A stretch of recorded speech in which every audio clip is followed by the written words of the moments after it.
찬송가 86장입니다.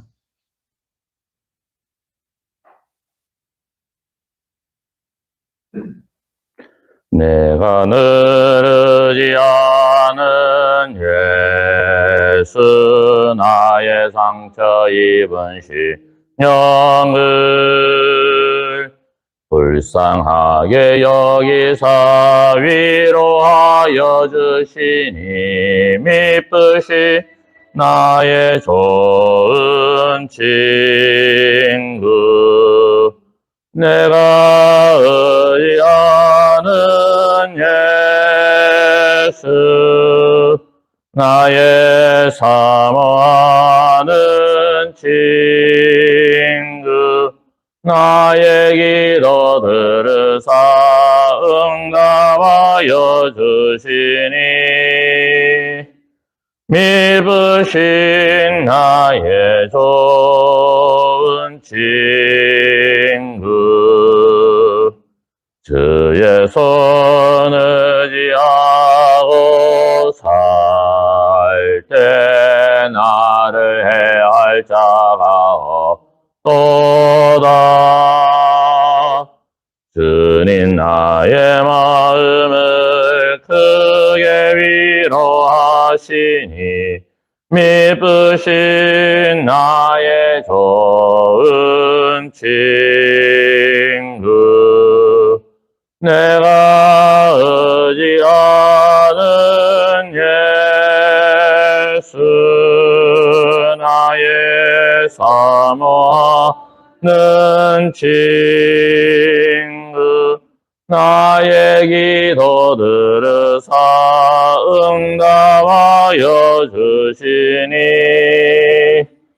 미쁘신 나의 좋은 친구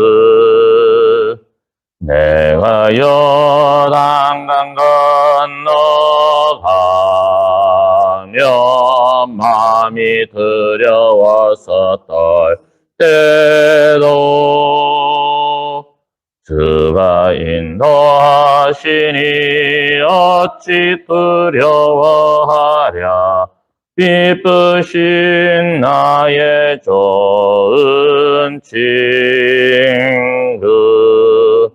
내가 의지하는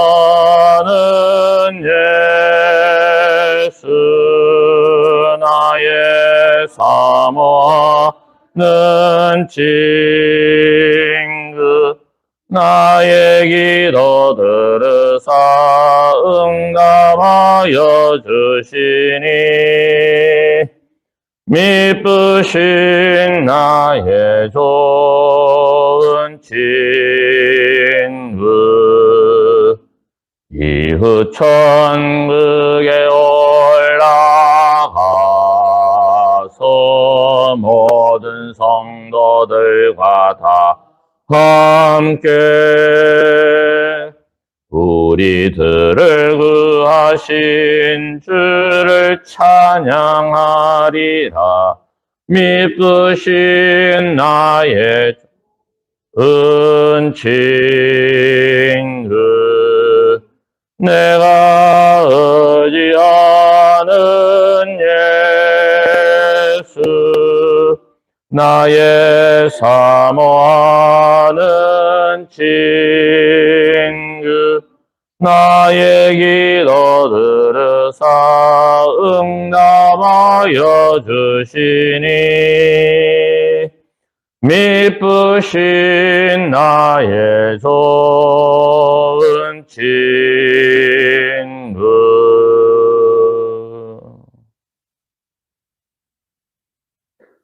거룩하신 하나님 아버지 은혜를 감사합니다. 오늘 또 저희들이 시간을 또 새 아침을 맞이하게 하여 주시니 감사하며 또 하루를 시작하기 전 해가 떠오르기 전에 하나님을 의지할 수 있도록 도와주시니 감사합니다. 오늘도 말씀을 통하여 우리의 모든 문제가 주님을 의지하는 가운데 십자가 끈을 밑에 내려놓고 해결받고 답을 얻는 이 시간이 되게 하여 주옵소서. 예수님의 이름으로 기도드리옵나이다. 아멘. 하나님의 말씀입니다. 마태복음 11장 1절에서 10절입니다. 오늘 주님의 복음을 전하고 예수님의 오심과 하나님의 나라를 선포하는 두 종류의 사람이 소개되어져 있습니다. 첫 번째는 예수님의 12제자입니다. 예수님께서는 12제자를 친히 선택하시고 또 그들을 이제 보내십니다.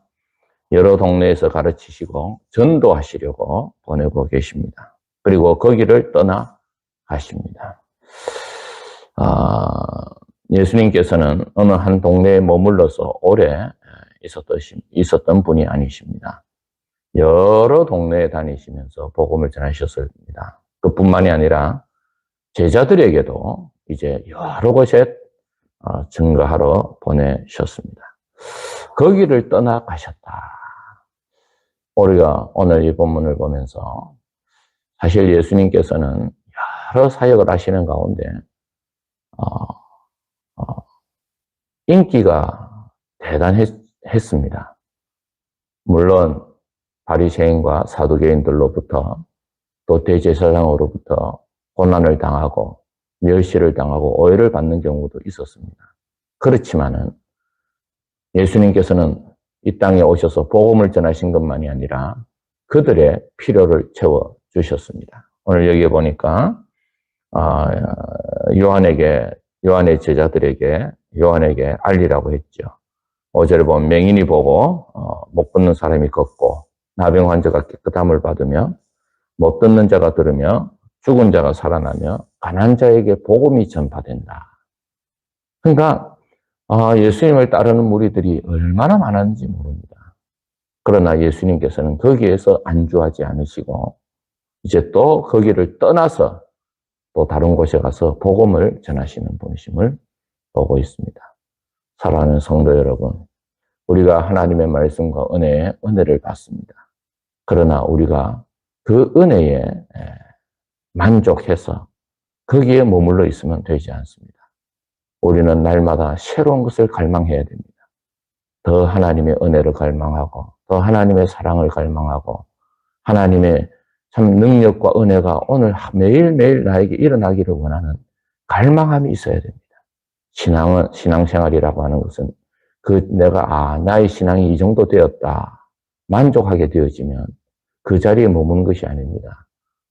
우리의 신앙은 그 자리에 머물게 되어지면 신앙은 반드시 후퇴하게 되어져 있습니다. 우리는 날마다 새로운 하나님의 은혜를 얻기 위하여 아무리 내가 어제 하나님의 은혜를 많이 받았다 할지라도 날마다 새로운 하나님의 은혜를 사모하며 살아가시는 성도들이 다 되어지기를 바랍니다. 그래서 신앙이 안락하면서 떠나야 돼요. 한 자리에 머물러 있으면 안 됩니다. 여러분, 하나님의 말씀이 얼마나 무궁무진합니까? 여러분, 찬송을 불러도 얼마나 무궁무진합니까? 하나님의 말씀과 은혜는 날마다 무궁무진합니다. 그렇기 때문에 사랑하는 성도 여러분, 우리의 안락한 신앙생활을 하고 있습니까? 지금 나의 신앙생활이 제자리를 하고 있습니까? 거기를 떠나서 새로운 하나님의 은혜를 사모하는 성도들이 다 되어지기를 바랍니다. 그리고 두 번째는 요한입니다. 제자들을 이제 떠나서 복음을 전가하고 있는데 예수님을 만나고 난 다음에 복음을 전하지요. 그러나 요한은 예수님을 만나기 전부터 6개월 먼저 태어나서 예수 그리스도가 이 땅에 오실 것을 준비하였던 사람입니다. 그런데 요한이 옥에 갇혀져 있습니다. 그리스도께서 하시는 일을 보고는 이제 제자를 보내어가지고 예수님이 메시아가 바로 당신입니까? 아니면 우리가 다른 메시아를 기다려야 되겠습니까? 라고 물어보고 있습니다. 그때 예수님께서 이제 자신이 하신 일을 전하라고 말씀하고 있습니다. 왜 요한이 이런 질문을 하였을까요? 한마디로 말하면 요한도 지금 현재 예수님이 하시는 일이 이해가 되지 않았던 것입니다. 요한은 메시아를 준비하였습니다마는 그러나 예수님이 오시면 이 땅에서 악한 자를 물리치고 심판하시고 하나님의 나라를 이 땅에 눈에 보이는 하나님의 나라를 이 땅에 이루는 걸로 그렇게 생각을 하였던 것입니다. 여러분, 요한이 메시아를 알아보았죠. 또 하나님의 음성을 들었습니다. 예수님께서 세례 요한에게 세례를 받으러 나오실 때에 세례 요한이 내가 당신에게 세례를 받아야 되는데 어떻게 내가 하시겠습니까? 라고 하였죠. 그러나 예수님은 세례 요한에게 세례를 받으셨습니다. 이미 그는 예수님이 메시아인 줄 알았습니다. 그러고 그걸로 끝난 것이 아니죠. 하늘에서 음성이 들렸습니다. 내 사랑하는 아들이라고 하늘에서 내리시는 하나님의 음성을 들었습니다. 사랑하는 성도 여러분, 이렇게 들었던 또 예수님을 직접 만나 뵈고 그분이 분명히 메시아라는 것을 알았음에도 불구하고 그 뒤에 예수님이 하시는 일들이 자기가 생각하는 것하고 달랐던 거예요. 예수님이 오시면 이 악한 세상을 멸하시고 하나님의 나라를 임하시고 예수님이 왕이 되셔서 정말 이 땅을 살기 좋은 나라, 아름다운 나라, 진정한 하나님의 나라로 만드실 걸로 생각을 하였던 것입니다. 그러나 예수님께서는 요한에게 말씀하십니다. 이사야의 말씀을 인용을 하면서 이제 너희가 가서 듣고 그리고 보는 것을 요한에게 알리라고 말씀하고 있습니다. 맹인이 보고 못 걷는 자들이 걸으며 나병 환자가 깨끗함을 받으며 못 듣는 자가 들으며 죽은 자가 살아나며 가난한 자에게 복음이 전파된다 하라고 말씀하고 있습니다. 사랑하는 성도 여러분, 정말 우리는 이 땅에서 하나님이 하시는 일을 볼 수 있어야 됩니다. 내가 보고 싶은 것을 하나님 보여주십시오가 아니라 하나님이 하시는 일을 볼 수 있는 저와 여러분들이 되셔야 합니다. 여러분, 세례 요한도 막상 예수님이 하시는 일을 보고는 저분이 과연 메시아인가? 여러분, 제가 요즘요 참 인구수도 줄어들죠. 또 교회들이 어려운 일을 당하고 있죠. 또 교인 숫자가 줄죠. 젊은이들이 떠난다고 말을 많이 하고 있죠. 80년대, 90년대는 쉬워졌다 하면 개척교회고 교회들이 많이 쉬워지고 복음이 증거가 되어졌는데 또 한편으로 근데 지금은 뭡니까? 개척교회가 문을 닫고 또 큰 교회들이 뭐 교인이 3분의 1씩 줄어들고 이런 이야기를 들을 때 제가 참 과연 우리 후세대가 정말 교회가 제대로 존속할 수 있을 것인가 이런 생각을 생각했습니다. 그런데 제가 지난 주일날 오사단에 신병교육대회를 갔지 않습니까? 이제 코로나가 이제 풀리니까 이제 외부 목사님들이 가서 진중 합동 세례식을 베풀고 그럽니다. 그러니까 제가 너무 가슴이 벅찼어요. 그 젊은이들이 그 반 군대에 와가지고 요즘 젊은이들이 어떤 세대입니까? MZ 세대라고 해가지고 어른들의 말도 듣지 않고 조금만 있으면 군대에서 뭐 부조리를 고발한다 해가지고 뭐 유튜브에 올리고 뭐 고발하고 그런데요. 거기 가니까 정말 새벽 있을 것 같은 청년들이 무릎을 꿇고 주님 앞에서 세례받는 것을 보고 야, 하나님께서 아직도 이 대한민국을 사랑하고 계시구나. 제천에 있는 어느 교회는요. 뭐 코로나 시대에도 문을 닫지 않고 그냥 꿋꿋하게 간 거예요. 그리고 목사님은 300만 원 벌금을 받았습니다. 그런데 놀라운 것은요. 교인이 지금 배가 늘었답니다. 제천인데요. 자기들도 알지도 못하는데 원주에서 그 교회까지 찾아온다는 거예요. 여러분, 세상이 아무리 하나님의 교회를 공격하고 세상이 아무리 한다 할지라도 여러분, 우리는 하나님이 하신 일들을 보아야 되는 것입니다. 곳곳에서 주의 복음을 사랑하고 하나님의 은혜를 아는 자들이 하나님의 은혜 가운데서 아름답게 복음을 증거하며 살아가고 있는 거예요. 이번에 제가 가보니까 여러분 수많은 사람들이 군 선교를 위하여, 그 젊은 사람들을 위하여 진짜 헌신하는 목사님들을 많이 보았습니다. 어떤 분은 중령으로 제대를 해가지고요, 예? 다른 데 가지도 않고 거기 그 부대에 머물러 가지고 복음을 전하고 있어요. 제가 사회를 보는 분이길래 머리를 짧게 깎아서 군목인 줄 알았어요.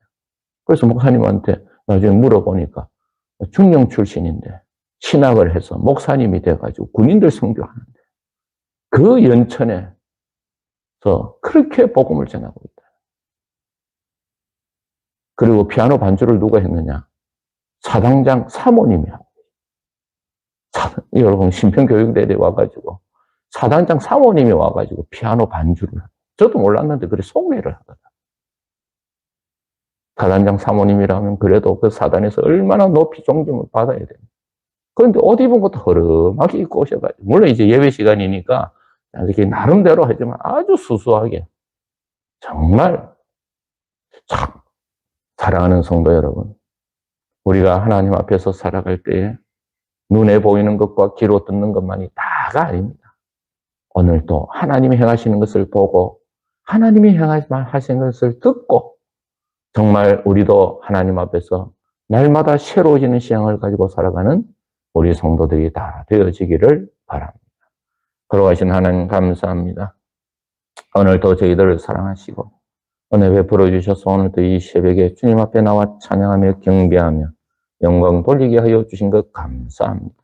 하나님, 우리가 지금까지 하나님 앞 은혜를 보고 들은 것으로 끝나지 않게 하시고 오늘도 새로운 하나님의 능력과 하나님의 말씀과 하나님 성령의 함께 하심으로 오늘도 우리가 경험하지 못하고 체험하지 못하였던 새로운 하나님의 은혜를 사모하며 보고 듣는 이 시간이 되게 하여 주시옵소서.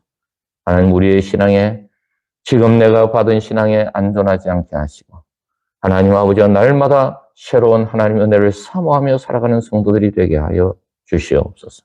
우리의 마음에 아직도 남아있는 의심이 있다면 사라지게 하시고 하나님 정말 하나님께서 주님께서 직접 말씀하시는 음성을 듣고 감사함으로 나가는 저희들이 다 되게 하여 주옵소서. 오늘도 기도하는 성도들이 있습니다. 각 처에서 두 손을 들고 주님을 향하여 기도하는 성도들에게 오늘 이 새벽에도 하늘에서 내리는 성령으로 말미암아 이 염나는 세상을 넉넉히 이겨나가는 귀한 성도들이 되게 하여 주시옵소서. 복음을 증거하는 아름다운 귀한 백성들이 다 되게 하여 주시기를 원하고 바라옵나이다. 하나님 아버지여, 또한 주님 앞에서 흩어져 있는 우리 삼북교회 성도들, 가정을 떠나고 집을 떠나고 또 부모님을 떠나 있지만 그러나 그 속에서 하나님을 오늘도 모시고 하나님을 찬양하며 하나님의 능력 가운데 세상의 모든 유혹을 떨쳐버리고 이기고 승리하는 우리 모든 성도들 되게 하여 주시옵소서.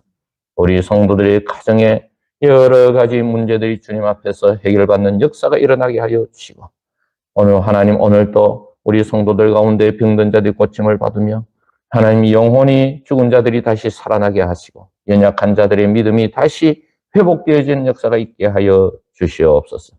감사를 드리며 하나님 또한 이 한국교회가 하나님의 말씀으로 다시 부흥의 불길이 일어나기를 원하고 바라오며 예수님의 이름으로 기도드리옵나이다. 아멘.